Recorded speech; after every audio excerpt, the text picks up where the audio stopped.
Happy New Year, everyone. Thank you so much for joining us, and welcome to the Wine and Spirit Wholesalers of America's webinar entitled Consumer Resilience and Alcohol 2021 Wine and Spirits Forecast.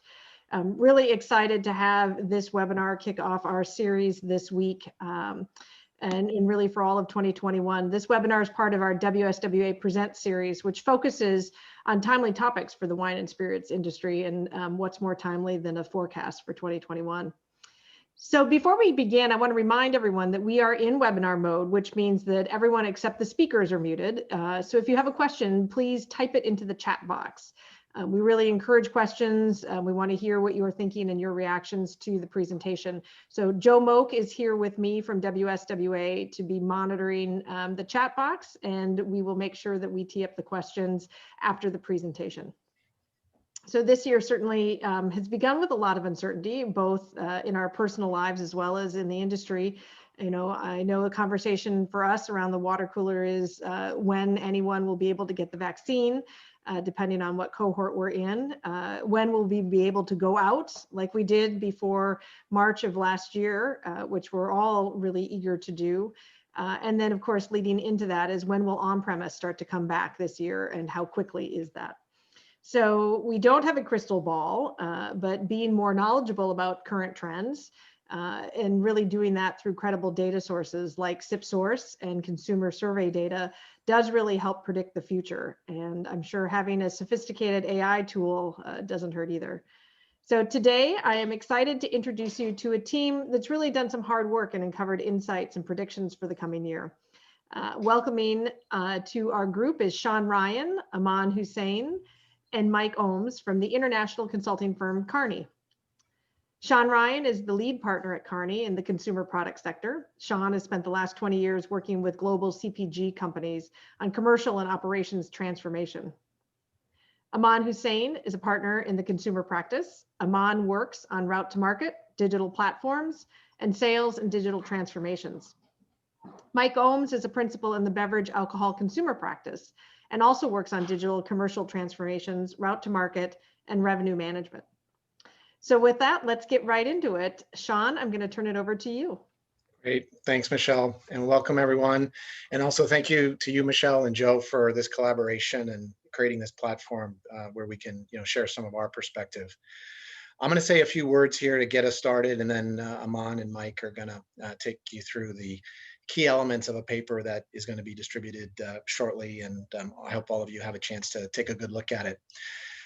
Firstly, no surprise, if we go to the first page there, Mike, COVID-19 dramatically transformed beverage alcohol purchasing patterns. You all were on the front lines of it. I remember I was in New York City in late February, and there were emerging concerns about the spread of the virus and what might potentially happen in the United States. And 2 weeks later, we began seeing the shutdown, which was primarily impacting the on-premise. And by the end of March, we had gone from 100 miles an hour in the first part of March to virtually zero by the end of March.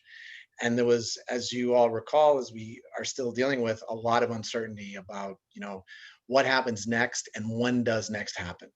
And that was the real impetus behind starting to think about, okay, well, how would we respond to the current environment? A lot of questions coming from the clients that we work with across all three tiers, but not only the current environment, but also thinking about when was that environment that we were faced with then, when is that going to change?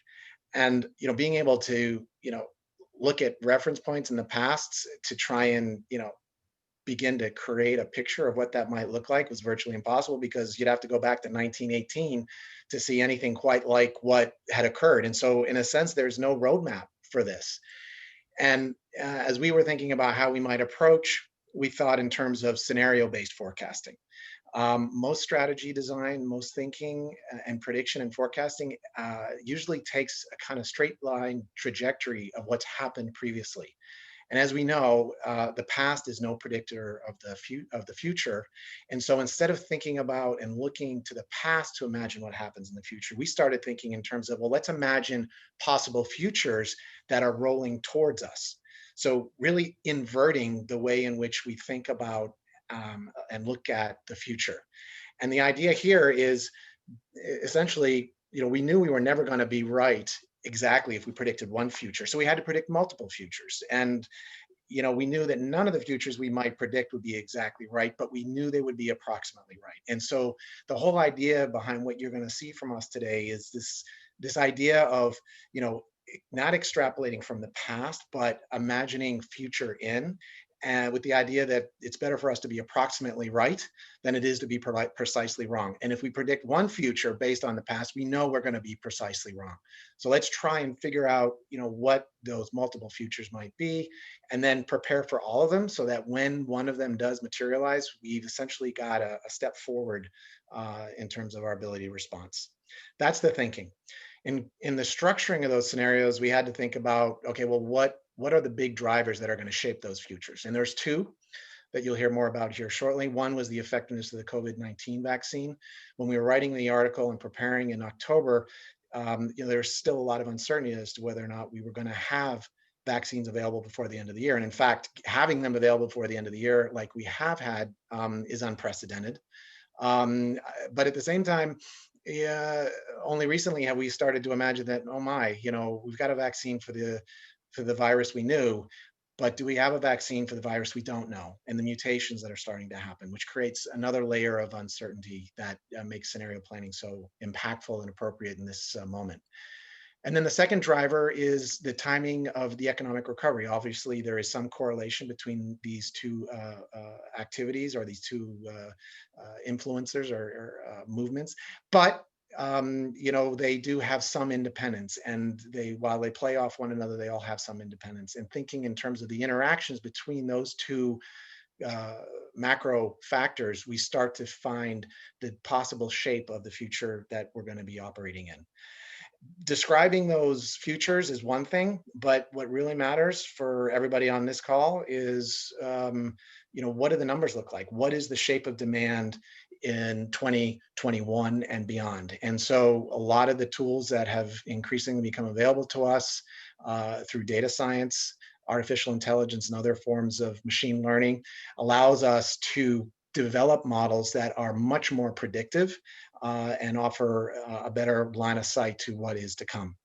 So what does the future hold? Our view is that 2021 case volume is going to have a wide potential range depending on how these two macro factors I just mentioned are going to unfold. Worst case, we could see something as low as 5% decline over 2021, particularly since 2021, at least up until October, 2020, at least up until October, was going much better than we ever would have forecasted. And then on the upside, it could be as high as 2 to 3%, which is even higher than what we've traditionally seen year over year in the market. On premise, even in the best case scenario, we don't expect it to return to pre-pandemic levels. There is a lot of uncertainty and concern among the public about getting exposure.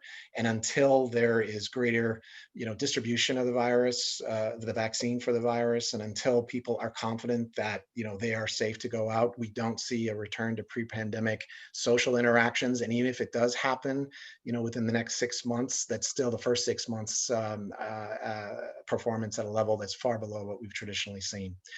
And then on the off-premise, we see little chance that the exceptional volume growth that we experienced, in the period after March and through October, November and December, those numbers are coming in. We're seeing some of those numbers actually decline from what we thought they would be. They're off the trajectory that was through October. But the numbers are still pending, and we'll wait to see exactly what 2020 looks like. But we don't see that 2021 can be quite like what 2020 was in the off-premise. Partly because I don't think we can consume that much alcohol, but also partly because on-premise will recover at some point and will draw off of the volumes that would be seen in the off-premise. So what to do? 5 ideas here that begin to, give our clients that we work with, some perspective on how you respond. I'll point to a couple of them. We'll speak in more detail on others as we go.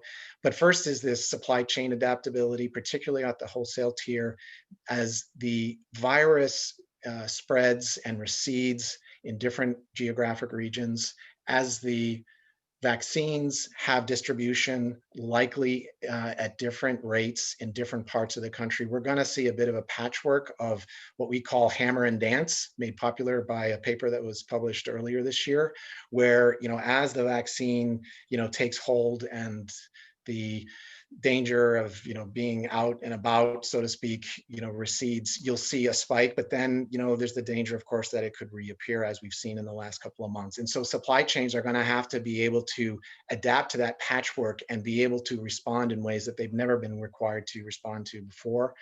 Data-driven decision making, there are a whole host of tools out there. A lot of decisions, particularly in the absence of a reference point that we have right now, often are intuitively based.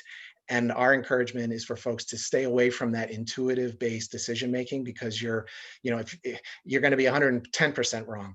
That the data is out there, particularly a lot of the data that's being made available through the WSWA and SipSource is a new source that I think all of us can benefit from. I'll pause here and turn it over to Aman and some of these other points that are here on the page. I think they're familiar to most folks, and we can cover those as we go through the presentation. Aman, over to you. Thank you, Sean. So just kind of building on some of the ideas that Sean laid out, as we step back and think about why we're having this conversation, there are a few things to bring to forth. One is the whole idea that traditional look-back forecastings are ineffective. And what happened in 2020 is such an irregular year. Looking at 2019, 2018 doesn't really give us indication of what 2021 and the future could look like. So that was the real driver for us to step in to say, hey, how do we look at this differently? How do we bring scenarios in play? The second thing is, as we've had conversations with many of you and many executives in the industry, the question becomes of what happens next and when does that happen? Is it going to happen in Q1, Q2, Q4? When is on-premise reopening? Or is the vaccine going to be effective or not effective? When are we going to have herd immunity? All these questions come as in when, as in what, and also when that happens. And taking that into consideration helps us build a clearer projection of what the future could look like, or at least the scenarios towards it. The third piece is all around the data sources. Until SipSource, which is the depletions data for the wholesale tier, until the SipSource was made available, something like what we're going to share today was not available. Every company was sitting with their view of the world, and there was no stitched together way to see the industry data. And not only SipSource data, but also what we'll talk about today is bringing data from multiple different areas, like the COVID recovery rates, like the economic stimulus package, like survey-related data. I'll talk about that in a minute. The fourth area is, if we think about the timing of the information, the timing of when these things would happen, the timing of how the different scenarios that could play out, how they fold in, and how that impacts the topics Sean talked about in terms of how the organizations need to have their supply chain ready for it, what we need to do. So things like the can shortage that we're seeing right now, the bottle shortage that we're seeing right now, the implications that's going to have in the future. So that's a bit of the context of the rationale for the projections and the approach. Now, if we talk about, I'm looking on the right side here, on how we did this and what really went into this, the data geeks on the phone, the analytic geeks are probably, all the buzzwords of data science, AI, ML. What is all of that? So first of all, we did bring this into a predictive analytics model. This is a data science platform sitting on AWS. We call it Janus, and it allows us to project different scenarios based on inputs. Now, the inputs are coming in from multiple sources. We have inputs coming in from depletion data across from SipSource. We're looking at product mix. We're looking at on-premise growth levels. We're looking at seasonality, sales velocity. We're also looking at industry trends. What's happening in terms of control versus open states, curbside pickup. What are the on-premise closures that are looking on? Within on-premise, you've got different type of on-premise. You've got the restaurants, but not all restaurants are the same. You've also got convenience stores and off-premise, and they got hit different than, say, the regular off-premise. So looking at the trends by those details. The third area within that is also the data that we brought in was on COVID risk and policies. We looked at historic pandemic trends that happened from the Spanish flu. We looked at economic downturn trends like in 2008 and 2001. We also looked at the vaccine projections and how effective vaccines have been in the past. So we used that to bring some of that intel into the modeling. And then the last piece was the whole thing around the consumer sentiment and how the individuals are feeling, the insecurities they're feeling with their jobs, the purchasing frequency.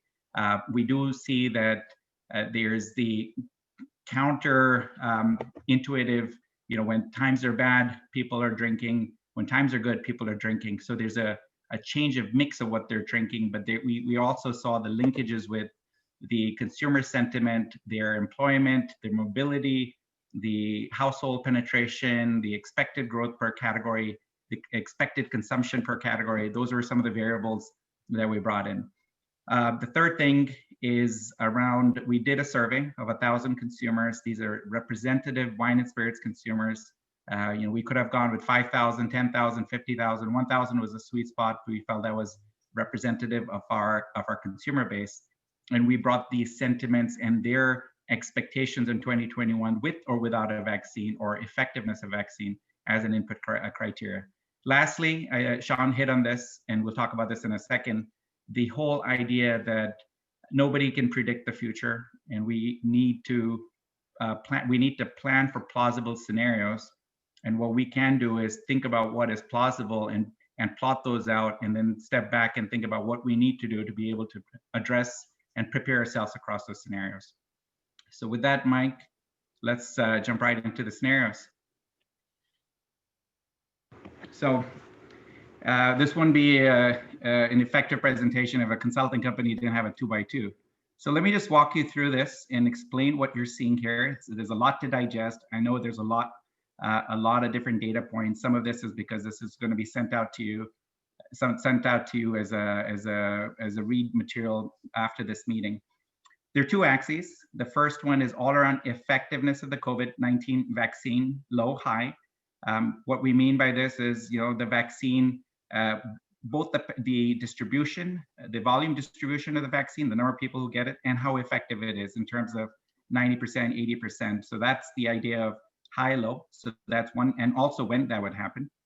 The second is around, because this is a 2021 view, right? So if we had a longer view, then you would have a different time period to look at the effectiveness. The second is around the economic recovery. And what we mean by this is a strong recovery when we think about things like the GDP growth, the unemployment rate, and whether that's on the high end, which is the strong, which is the top of the chart, and then the bottom is around a weak recovery, where you be having negative GDP growth and so on and so forth. So giving that context, what we have sketched out here, and everything else is going to be connected back to this, is the four competing visions of what this future can look like. And no one has a crystal ball. So based on that, we took a stab at laying out these four scenarios and defining these scenarios and bringing the question up on what choices do we need to make in each one of these scenarios, and then collectively to be able to prepare ourselves across these four different scenarios. So let's go through them. And then, so I'll start with the top right. The top right is what we're calling the champagne popping recovery. This is a scenario where the off-premise habits that we have built, consumers have built in 2021, they die hard. They're here to stay. The on-premise recovers, but it recovers slowly, recovers faster than the other scenarios, but it recovers slowly. So this is a high economic recovery, high COVID vaccine effectiveness scenario. So a couple of things to call out here. We expect herd immunity to take place in the first half of the year. So greater than 60% of the population gets vaccinated and effectively vaccinated. We see the economic growth take place, 2 to 3% GDP. We see unemployment rates fall down. So this is, let's call this kind of the best case scenario in here as a champagne popping. And this kind of going around. Now I'll go clockwise to the bottom right. The bottom right, you've got high effectiveness of the vaccine, but you have weak economic recovery. So this is a scenario where we're calling reversion to pre-COVID-19 consumption. Also, you can think of it as going back in the future. This is the consumer going back to 2019, consumers gradually going back to 2019 consumption styles. So what we mean by that is The vaccine in this case, again, distributed to 60% of the population towards that herd immunity in first half. Where we see on-premise gradually reopening as consumers are hungry to go out to restaurants, bars, games, and so on and so forth. But we do see the unemployment be in low digits. We do see the GDP being flat. So there is the economic, let's call it kind of the slow economic, or the flat economic recovery, or growth rather, and then effectiveness of the vaccine. Now, going down to the bottom left, this is the worst case scenario: low vaccine effectiveness, low economic recovery, or weak economic recovery. We're calling this a status quo, and it's the status quo quagmire of on-premise. On-premise continues to suffer in this case. It's a double shot recession because you're hit on both quadrants. The vaccine is in place, but it's not in place till second half of 2021. So the first half of 2021 is a wash from a vaccine perspective. We continue to have a national lockdown, or the national lockdown gets actually enforced, and there's more happening to contain the disease spread. We see a negative GDP growth in the economy. We see a vaccine-resistant virus mutation. So this is a scenario that is a worst-case scenario. And some of the indicators early in the first 2 weeks, have brought some of the components of this scenario to life, as well as the ones on the bottom right to life. So it's just, that's the whole idea of scenario planning and seeing how you pivot your organization based on what scenario is coming to life through the actual months that take place. And then lastly is the COVID hangover. So we have the strong economic recovery, but the vaccine is not effective. What I mean by that is the distribution doesn't happen in the second half. We don't see the level of effectiveness. You may need a third shot, not just a second booster. We see the off-premise consumption continue to build upon 2020 growth. So this is the consumer is consuming, but also continuing to consume more in the off-premise area. We do see a low GDP growth of 0 to 1%, but it is recovering. We do see a lower than the top right. We do see the unemployment remaining in the high single digits. So this paints a good view, or a broad view, on the 4 scenarios that we are going to project what 2021 could look like. With this, and we will have time for Q&A in the end of this, we are going to take questions and also come back at a future date where it makes sense, whether offline or online, to address them. But given these 4 scenarios, I'll pass it over to my colleague Mike, who will now project the numbers, the volume growth, as we see them across them. Well, thank you, Aman. Hi, everybody. Thank you for the time today. So I get the pleasure of putting those scenarios into the context of wine and spirits. So before diving into the numbers that you're seeing on the page here, the one thing I'll just call out is, as Sean mentioned earlier, this is all done with actual data from SipSource through October. We are still finishing up getting in the refresh of November and December data. So when you see the finished product here that you're getting a preview of today, the numbers will change a little bit. We believe that the trends and the directions here and the scenarios will remain consistent. Just don't, put your hopes on exactly the decimal point. It might go up or down a little bit here or there. With that, I'm going to start in the same direction that Aman did. I'll start with the champagne pop in recovery. And the idea here really is you can't talk about it without talking about each premise in isolation. So within the off-premise channel, the idea here is 2020 was a really good year for off-premise and beverage alcohol. I mean, COVID-19 was good for the off-premise. And what we're seeing here is that actually is retained in 2021. So you're able to keep that growth and still build upon it at basically historical norm rates here, where you see spirits at about 2%, wine closer to flat. So in all, a really good scenario for the off-premise, where you digest what happened in 2020 and continue growing. When you then look at the on-premise, the good news here as well is that as you start getting that reopening and you start getting people more comfortable going out to bars and restaurants again, you see growth here. You see only, you look in total about 25% growth, which means that you're not even close to getting everything back from 2020. The losses, you're still there, you're still down versus where you ended 2019, but there's hope on the horizon and there's good news, and you can see that recovery happening. So a positive story there as well. all in all looking to, that kind of mid-single digit growth of 3% or so that we're seeing here for the total wine and spirits sector in 2021. So that's our best case scenario here.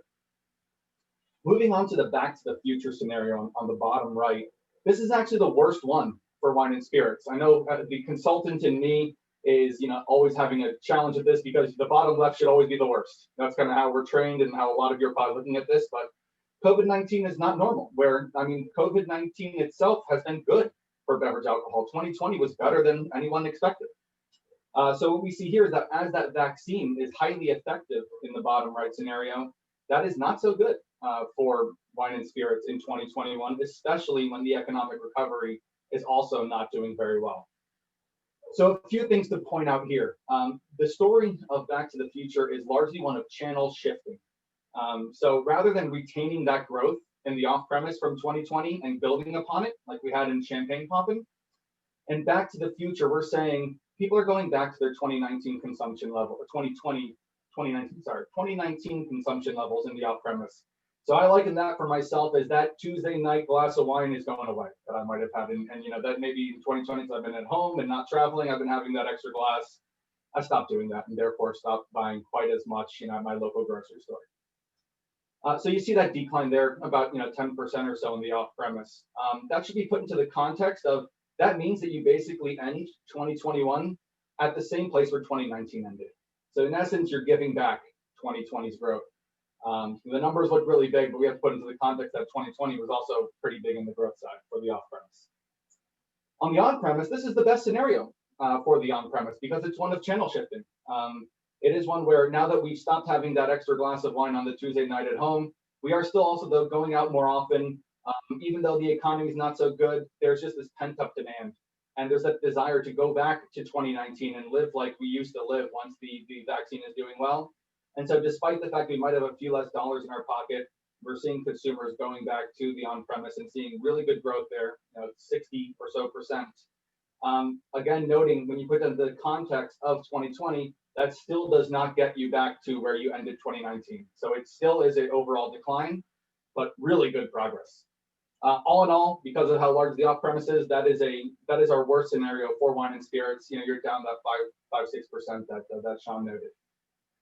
I'll spend a little less time on the ones on the left. They're slightly more straightforward in a lot of ways, where when the effectiveness of that COVID vaccine is not good, I'll cover the double shot first. That means that the on-premise continues to decline. It's pain on top of pain for the on-premise. So you see in either one of those two scenarios about 10% decline in the on-premise.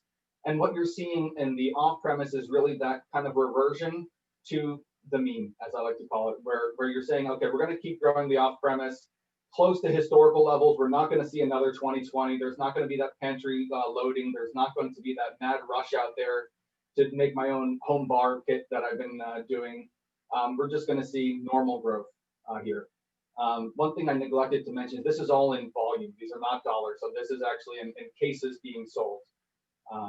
So we can talk in the Q&A about the premiumization trends and the impact on dollars, but we're trying to put this all in apples to apples when we think about volume.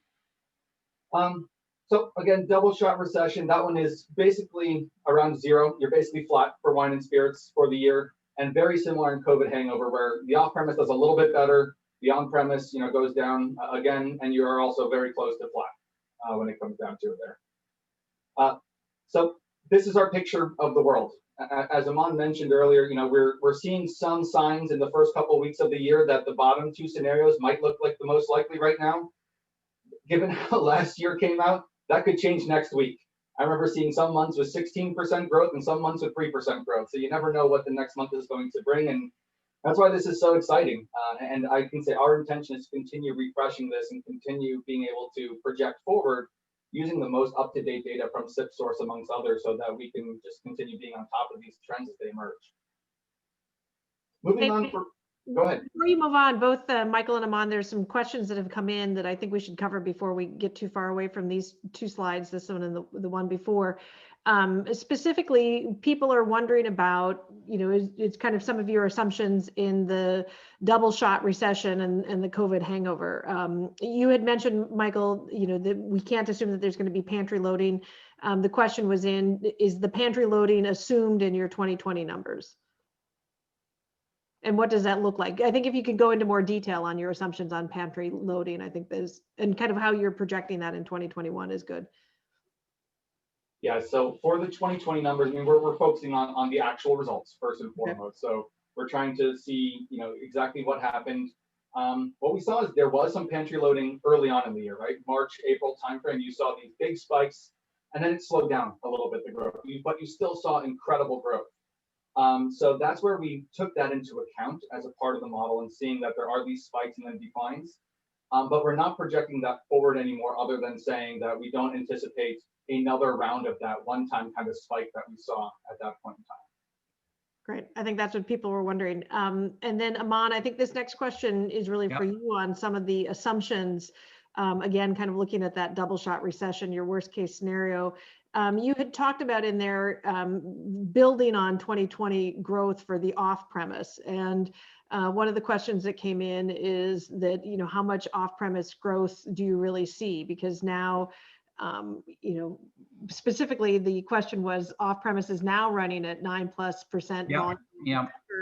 So how do you still see that worst case scenario seeing a positive in off? Yeah. So great question. And let me just explain that. And also, I think Mike talked about on a 2x2, you see, hey, low and weak, that just intuitively says, oh, that should be the worst case scenario, right? Because it's low effectiveness and weak economic recovery. But if we see it from what happens to off-premise, and as the numbers are projecting here, that the off-premise continues to grow, right? It's a low digits, a small digit growth, but continues to grow. So even in that bottom left quadrant, we are seeing that off-premise growing. And what we're seeing is on the bottom right quadrant is that reversion to a 2019 base. So looking back at 2019 now, one would say, hey, this doesn't make sense. We're seeing so much growth. Why are these numbers low? Why are they, some of them, it's over 2020. It's over a year that's already grown. So if you looked at this over 2019, you would be seeing a much higher growth number than you were seeing it over 2020. So I'm just going to use a terminology, low, weak. One would intuitively say that should be the worst case scenario in the bottom right. Those are the words I did use, correct? Mm-hmm. But from a alcohol standpoint, those, even in that scenario where you have the low effectiveness and weak, we are seeing the off-premise growing. That's the situation we continue to face from 2020 going into 2021. I think that's helpful because there were other questions coming in about why would that off-premise still grow? Yeah. So that makes sense. So continue. There's more questions, but I know you've got a little bit more to present, and we'll get into these questions. So keep them coming. Perfect. Yep. I'll cover the last one here, and then love again that Q&A.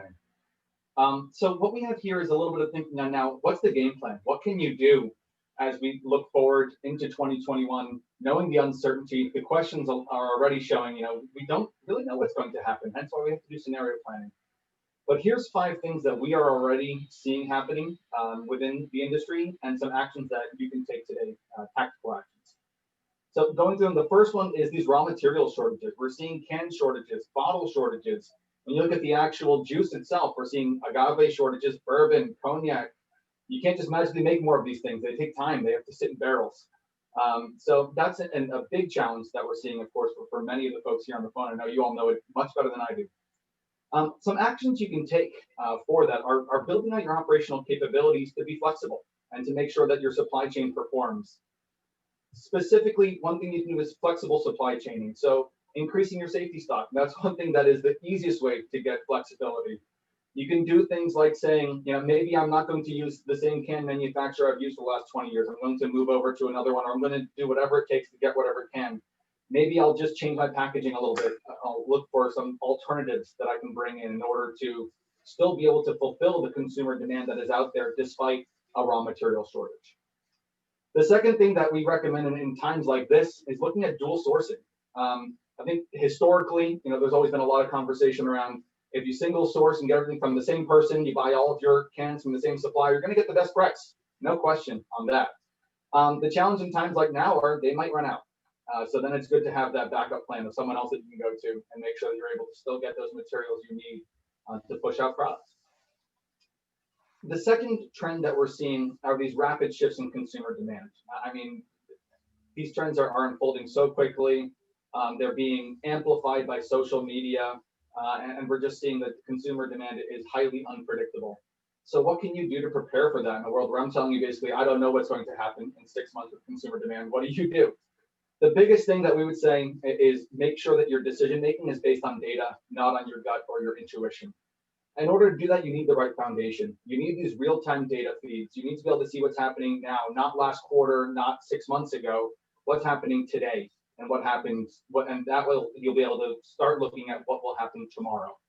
And that links to that second one, the predictive analytics. So when you're able to bring in a variety of data sources like we've done in this model and make those real-time, that's when you can really start unlocking the power of predictive analytics to make the best decisions available to you given the information you have. You're going to be right sometimes, you're going to be wrong sometimes, but at least there are decisions based in fact. And that's the best thing that you can do in those times of uncertainty. Going through a few of the other ones, the shift of how consumers are spending to either new occasions or new channels. The new occasions is a fascinating one, like the driveway tailgates. I see it in my neighborhood all the time now, where everybody 6 o'clock pulls out their lawn chairs and opens a beer, while sitting out in the driveway, and they call it the 6-foot socials. And then the channels as well, right? We see, of course, e-commerce growing as a channel. You see just the channels being impacted in different ways. Aman mentioned, convenience stores were impacted differently than grocery stores. You see dining being impacted differently than nightclubs, for example. So what do? You have to match your cost structure to those emerging channels. And this is, again, an iterative thing that you have to do as these scenarios unfold. But tactically adjusting your route to market. Maybe you don't need as many sales reps calling on dining for the next 6 months. Maybe you redeploy them to other areas where they can have more of an impact. Maybe it's merchandising, for example. And then also adjusting your channel mix. Where do you spend your trade dollars? Where do you put your focus as far as the areas that are best reaching the consumers that you're looking to reach?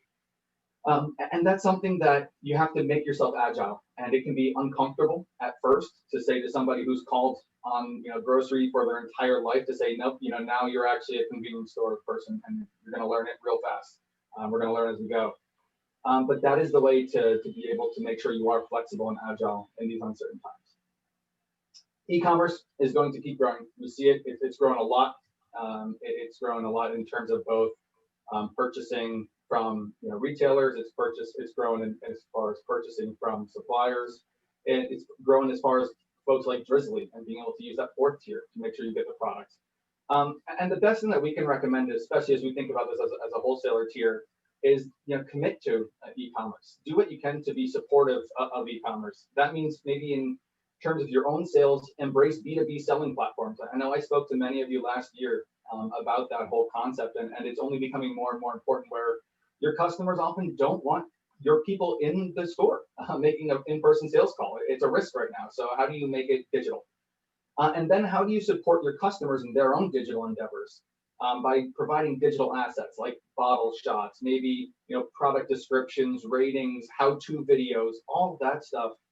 Absolutely critical in order to make yourself the best partner that you can be as a wholesaler in beverage alcohol. And then last but not least, increased chasms between winners and losers. This is going to be a tough year. We've already seen a lot of places are closing their doors. There's unfortunately, that is the challenge that we see from 2020, and that's not going to stop anytime soon in 2021. So what can you do there? Evaluate how you can partner with either people within wine and spirits, people outside of wine and spirits, to build strategic alliances. How can you go to market together? How can you become more than just a single entity out there? And also look at partnerships for last mile delivery. Think of folks like Drizzly, Minibar, et cetera. They can help you with it. Instacart, of course, helps with last mile delivery. And how can you support that is another thing to just think about, being that best partner once again to be able to do the most with 2021. So a few ideas. There's many more we can talk about, and I'm sure we will as we get into the Q&A portion, where we put, in case you didn't have questions, it looks like it's not the case, we put a few thought starters here, but Michelle, I'll hand it back to you to guide us with the question and answers. You're on mute, Michelle. I saw that. I realized I was yapping away. Somebody needed the "You're on mute" mug for me. really interesting things. One question that came in from Bill was, assuming continued weakness in on-premise, will the recent trends favoring larger well-known brands continue? And really that question about, has there been much of a recovery in smaller niche brands, or do they continue to suffer in the on-premise, off-premise market? Yeah. Amanda, do you want me to take that one? Yes, Mike, go for it. So I think we're seeing a story of two extremes when it comes to that. So in the mass market, and people generally buying at the grocery store, at the liquor store, yes, we're seeing the brands that I know and that I've always known, people are moving to those for a sense of comfort. And it's just something I'm not looking to experiment right now. I'm just looking to get something that I know, and the price point's usually pretty good. And so I think we're seeing a lot of that. On the other extreme, what we're also seeing is this buy local is a big thing. So craft is certainly having a good time as well in a lot of markets, where this whole buy local, support my local community, make sure that we're going to still have a local bar or local craft distillery to go to after when it reopens. It's certainly still there. They're being hurt, no question there, but there is that second movement. Good. Are you seeing a continual substitution between wine, spirits, and beer? So maybe I'll just start that off, and then Mike, you jump in. I think what we're seeing is changes in occasions and new occasions that are emerging. As let's call it, restaurants are shutting down. There's more in-home dining taking place, and people are premiumizing what they're drinking at home. As people are going out less to events, but they still want to meet friends, and they've got the whole COVID risk. We're seeing the whole driveway tailgating going on, and different type of spirits being consumed there. So we are seeing a shift in the occasions. I think where the wine and spirits are going in terms of, if there's a change happening in one or the other, there's a consumption change happening in the type of products they're having. Some are going up into premiumization. Others are still having their spirits, but they're getting a ready-to-drink cocktail versus making it at home. So there's versus having to concoct to make a cocktail at home. So there's a whole home tendering event that's going on. Mike, Sean, anything else you want to add to that? I think yeah, so I was just going to draw a link between that question and the one that just preceded it. I think what we're seeing is that if you're an on-premise brand, if you have an on-premise portfolio, the challenges are very severe, because a lot of those on-premise brands, they rely on the discovery in the on-prem, and when the on-prem is not available for that discovery, then you don't get the attention that you want in the off-prem. And if you don't have the attention in the off-prem already, if you don't have a place there, you're forced to fight and struggle for shelf space with those incumbents who are already there. And guess what? They're not looking to give up any of that space, and they'll do everything they can to protect it. And so the ability to get into that space, we're seeing that not only in beverage alcohol, but we're seeing that across CPG, particularly in beauty, where there's a lot of online beauty brands, and a lot of effort that they're trying to take. You have a similar kind of challenge. So this question about the substitution, I can't comment on the beer because I don't see the beers closely, but on this issue of discovery versus an on-premise focused portfolios versus off-premise portfolios, there is a definite trade-off issue that we expect will continue. And the longer we see mutations and the longer we see closures of the on-prem environment, the longer and the more, let's say, severe this challenge is going to continue to be.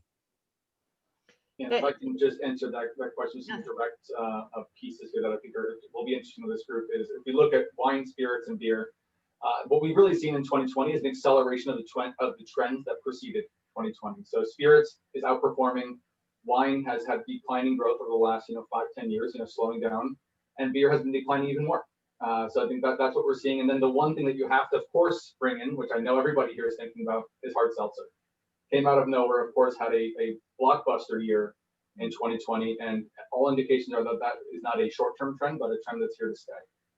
I want to show one more thing to this group, just because this is, to me, fascinating. I hopefully have a couple other data geeks on the phone.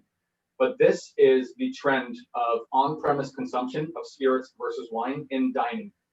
Now, traditionally, when you look at basically all of time for the data that we have, it's been in the dining space. 40% of the volume is spirits, 60% of the volume is wine. And that's just always been the case. You see the lines having that same space between them for all of 2019, for example. Ever since COVID-19 hit, those people who aren't going back to dining are changing their behavior. And you see actually more of a 50-50 split of spirits and wine. So what does that mean? That acceleration of spirits is being accelerated even more because people are drinking more cocktails in a dining room versus getting a bottle of wine.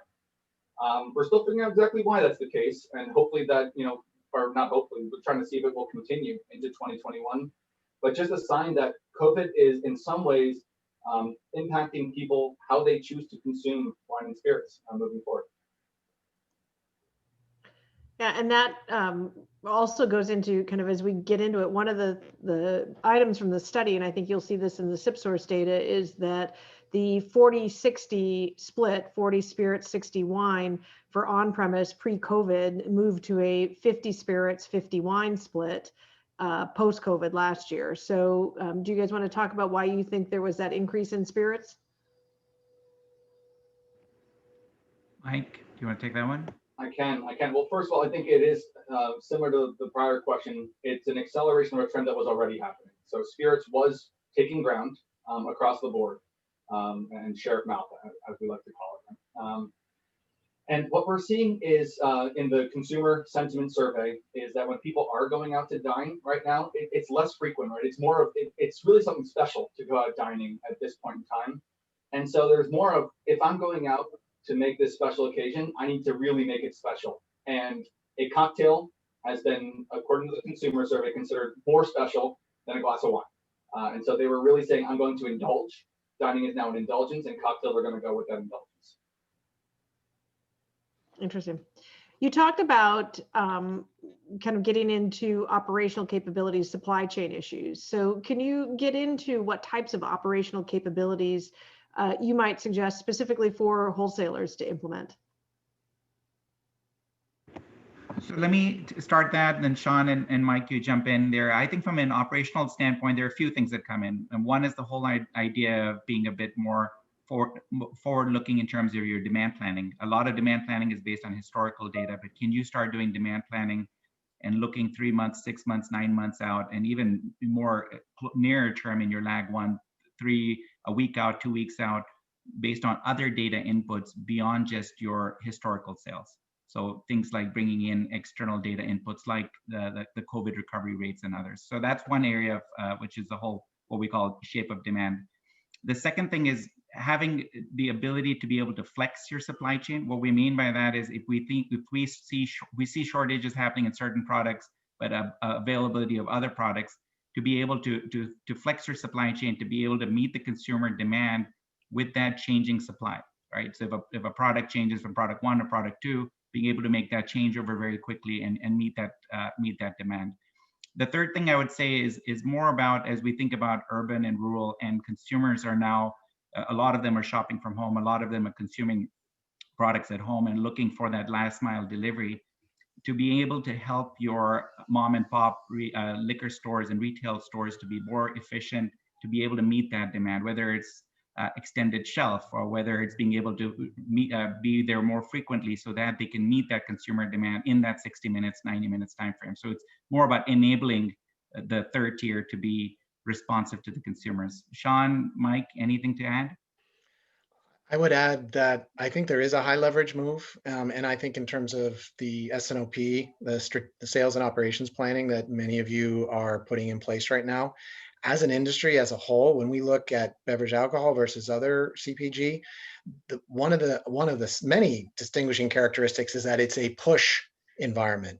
That is, the supplier is pushing product into your environment as opposed to the consumer pulling it into the marketplace. I mean, both happen, but there's a dominant push, and I think wholesalers, that's part of the nature of the business.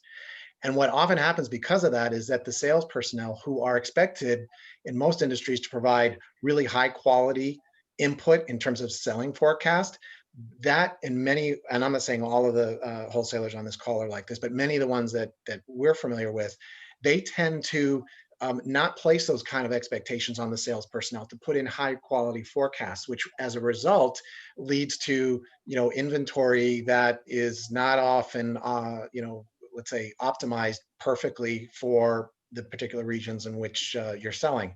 And so if there was one thing that I'd be thinking about is, under this environment, given that there is such a, let's say, need for change, this would be an opportunity to strike at an issue which has traditionally been a challenge: getting the sales team to provide high quality forecasts to support the stat forecast that the operations team is using to develop the purchasing plans. Good, thank you. Joe, what questions are you seeing in the Q&A in the chat to bring up? Following up on Sean's suggestion there, Mike Boswell has a really good question. Can you give examples on, data and analytics that would be helpful to do all the things that all of you are recommending? What kind of feeds, what tools, what predictive models? And just for all of our members out there, think about a small size company versus a really large one. And it would be great if maybe you could prioritize, if you're going to do this, get this first. Yeah, so let me kick this one off and get the team to chime in. So the whole idea of what data feeds and what projections to make, I mean, some of them we can share right now. What are some of the data feeds we used? But what matters most is the statistical significance of the data inputs you use. So what I mean by that is there is a bit of trial and error. There is a bit of, when we include a data component on seasonality effect into our model, it creates a worse output than when we put something else in. So the cookie cutter answer is, what type of data should we bring in? You should be bringing in your base data. You should be looking at product mix, sales history, depletion trends. You should be looking at on-premise growth levels. That's all your internal data sources. You should be looking at industry data that's available. If you don't currently have it, you definitely should get access to SipSource. That gives you an industry view of what's happening across the wholesale tier in a collective. You should be looking at the COVID risks. So as you think about external data inputs, what's happening in terms of pandemic trends. The other thing that's also available, a lot of is external data sources, like this. Google has Google mobility data, which is openly available. There's a lot of data that is available through web scraping from on-premise, like an OpenTable or restaurants, to see how that's changing. Harvard and Johns Hopkins has COVID indicator data that's available. NAPCA, as a partner association, has beverage alcohol policies information. So the list can go on and on. I think more important than what data sources available is to kind of back into, what are the outputs that you're trying to generate. If you're trying to increase your forecast accuracy from 70% lag 3 to 85%, what variables do you change? What are the different scenarios that you can build them across? What are some of the more near-term forecasting that you can do that can be more precise? So we're happy to share some more thoughts on it, but I just wanted to share the data sources we used. I also want to say not every single data source went in and created an incremental output. So we had a lot of trial and error to a point where we felt that the data inputs were generating a forecast level accuracy that we were comfortable with. Mm-hmm. I'd like to add a little on more of a tactical side there. I also came from a prior life as a small business entrepreneur, so I know that some of these questions coming saying, you know what, I can't pay for half those data sources, they're super expensive, so why are you talking to me about these things? The first thing I'll say is a lot of the stuff Aman said is free, and it's available online. So OpenTable has great data, you have the Johns Hopkins and the other ones. You have COVID risk data that's available. You have macroeconomic data that's available through the government. Like, all this stuff is available for free. So that's one great thing there. Now, if you go to the other extreme and you're one of the folks who says, yes, we can pay for these things and we see value in doing so, the only one I would add to what Aman mentioned is also looking to partner more with your larger retailers to share data. A lot of folks like your big box stores already have a lot of POS data that goes beyond what you might be able to buy from Nielsen or IRI. And finding those ways to partner and share that data will allow you to make better decisions on what was actually depleted from the store, not just depleted from your own warehouse. And that's so important to be able to make smarter decisions as you go forward. Good. We had an interesting question come in about missing information on the tourism industry, and is the tourism sector an influence on the volumes that we're seeing here in the US? Sean, I think that might be one that you take. Well, we look at the tourism in the context of the on-premise as it relates to, the restaurants, bars, hotels. So we kind of, if you can look at it through that context, and that is a proximate, measure. In terms of what we're seeing in tourism, I have to defer and come back to you because I don't have a really good line of sight of that, other than what we're seeing in restaurants, bars associated with the hotel industry that we mentioned earlier in the presentation. And what we can say there is what we're seeing. And part of it's mixed up with the business aspects too, so it's kind of tough to tease those pieces apart. But we've seen upwards of 20 to 30% of establishments closing. If this goes on, another 6 months, we've been doing work in the private equity space where, a lot of these large private equity entities are looking at opportunity to clean up or take advantage of low pricing or low cost for acquisition of some of these chains. And we could see as much in worst case scenarios in some of that space, as many as 50% of the 650,000 odd establishments, closing, and many of them permanently. And that obviously, has a negative impact, not only in the moment, but also in the long term, because it's going to take time for those establishments or some substitute for those establishments to reestablish once we move beyond the pandemic. Mm-hmm. One thing that might be relevant, a joint team is one of the projects that we did pro bono was with the Partnership for New York City, in terms of what the post-COVID recovery could look like, how the New York City needs to think about their supply chain, how they need to think about all the Amazon delivery happening and how to deal with the rat population. So there's a lot of interesting things that we did there, and part of it was hotels and tourism. If it's useful, where it's public information, we're happy to share that with the group. There's a lot of good insights on how at least New York State and New York City is thinking about tourism and reigniting tourism, and also what the different scenarios that could look like. So that's more of a good reading material that we're happy to share with the group.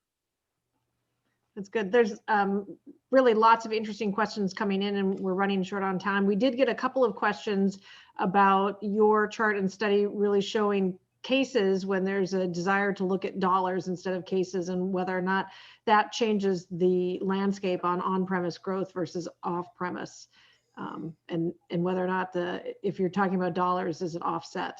Yeah. So I'll start. I think the lowest common denominator is what we wanted to go with, right? Which is the volume, because there's a lot of pricing activity that companies can take that can change the story and change the focus on.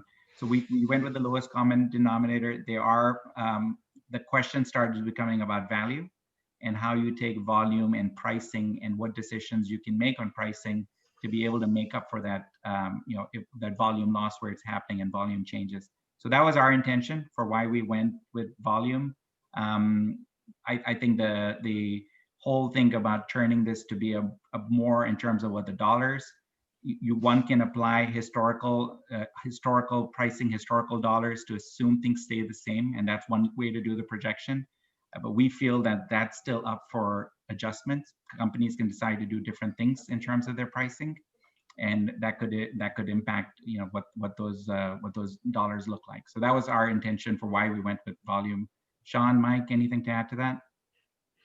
What I would add is the trend that we saw in 2020 in general for dollars was premiumization. So dollars growth was outpacing volume growth, very simply put.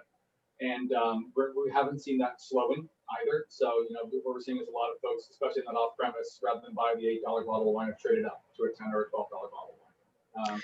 I think that's been shown in a lot of different areas. Now, we didn't forecast that going up because, as Aman said, you could change your mind and let's say start discounting or change things in order to push volume for 2021. So hence not forecasting that. But the current thinking would be, as long as all else equal, that you'd expect that trend to continue with the consumer preferences there. The next logical question, I'm going to ask it of ourselves, is now what about profit? Can you build that same chart for profitability? We theoretically could, also just looking backward, not necessarily forwards, because there's so many indicators that would impact it there. And I think what we've typically seen across most of the clients we're working with is that profitability was largely flat year over year. So the premiumization helped in the off-premise, where you got more profit out of those higher dollar price items that were being sold. But the on-premise decline was the most profitable channel, and losing that had a really big negative impact. So net, largely flat. Right. So we're about out of time, but I want to do one last quick kind of lightning round question on e-commerce for the three of you from Kearney, because we had a number of e-commerce questions come in. So if you could give us one prediction on the biggest influencer in e-commerce in 2021, what would it be, Sean? I think it's going to be the wholesaler and the wholesaler's desire to create in the B2B space. So I'm avoiding D2C. I'm thinking e-commerce mostly in the B2B space, because that's where there's a lot of activity, and creating that platform that facilitates the interaction between wholesaler and retailer going forward. I think the decisions that the wholesalers make at this moment in time about where they're going to go with that, that'll be the biggest impact. Great. Aman, you can't repeat. Biggest impact in e-commerce in 2021. Yeah, so Sean talked a lot about B2B. I'm going to talk about it from a pull perspective, from a consumer perspective. E-commerce across the industry has what has happened in the last year has fast forwarded us 5 years in terms of projections. The e-commerce growth is not going down. People are going to continue to buy from retailer.com and continue to buy more and more of their products from retailer.com. So the projections are that e-commerce growth is going to exponentially stay at that same trajectory, and we are going to see our retailer partners pushing more on wholesalers and suppliers to help them be more ready from an omni-channel standpoint, and we're going to see our consumers demand more infinite shelf, more product assortment, more brand information, more loyalty and connection with the brands, and be able to ask for more transparency than they're getting today, so that they can compare from one to the other. So continued double-digit acceleration of e-commerce from a consumption standpoint. Sean covered the B2B standpoint. Great. All right, Michael. All right, I'll take, again, a slightly different spin on it from both. So I know we have quite a few brand owners on the phone as well. We don't only have wholesalers, so I'll take it from our brand owner point of view. And I think this is where social media and celebrity are going to continue being key drivers of building brands. You see Terramana with The Rock, and you see aviation with Ryan Reynolds, and these brands just exploding, and then of course being acquired after they explode. And I think that trend will likely continue as consumers look for sources for new products and a trusted source to get it. And I also think that the trend of now getting experiences with my wine and spirits through social media, whether that be an online tasting or a guided tour of the distillery, that will also continue to be something to give people more of the experiential nature. That's great. Thank you, all three of you. That was really fantastic information. So for everyone that participated, this was really a preview of a detailed report on wine and spirits performance in 2021. Kearney is in the process right now of refreshing that model with the latest December SipSource data, and they will publish and share that detailed report with all of you once that data is ready and the report is completed. I just want to emphasize that this kind of report is only possible because of the industry's commitment to SipSource. Having that depletion data at the wholesaler level that is across all channels really makes a big difference in having useful information. So we encourage everyone to become more familiar with SipSource as we entered these uncharted waters of 2021. So with that, thank you all for joining us today. WSWA will be hosting a series of webinars throughout the year with experts from various sectors of business and government. We hope you can join us for any of those. Look for eVites in your inbox. And if you're a WSWA member, be sure to check the Weekly Buzz, our weekly newsletter, for more details. And you can always access the resources on our website, where you will find past webinars archived at wswa.org, and certainly our social media channels. So thank you everyone for joining us today. Gentlemen, Kearney, friends and partners, this was really fantastic information. We appreciate your time. So here's to a successful 2021. Thank you, Michelle. Cheers. Thank you, everybody. Thank you.